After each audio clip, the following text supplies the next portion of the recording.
विलास पासवान की बेटे चिराग पासवान की तरफ से बिहार में एक बड़ी रैली आयोजित की गई और इस रैली को देखकर कई लोगों के द्वारा कयास ये लगाया जाने लगा कि चिराग पासवान प्रधानमंत्री नरेंद्र मोदी को अपना शक्ति प्रदर्शन करके उन्हें दबाव में लेने की कोशिश कर रहे हैं। दरअसल आपको बता दें कि चिराग पासवान और उनके चाचा पशुपति पासवान दोनों ही भारतीय जनता पार्टी के साथ है और भारतीय जनता पार्टी को ये समझ नहीं आ रहा कि दोनों को कितनी कितनी सीटें दे। ऐसे में चिराग पासवान के द्वारा कल बिहार में एक बड़ी रैली आयोजित की गई।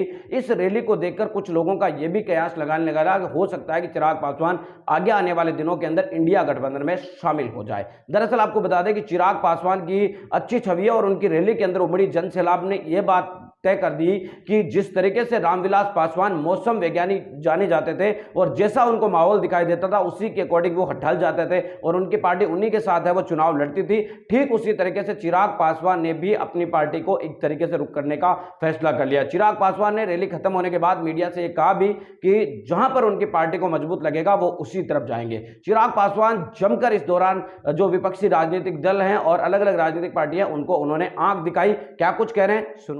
संबोधन की शुरुआत इसी पद से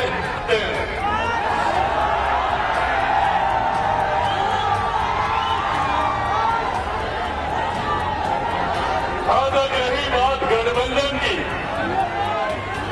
तो इस बात को मैं स्पष्ट कर दूं कि चिराग पासवान का गठबंधन, चिराग पासवान का तालमेल सिर्फ और सिर्फ बिहार की जनता के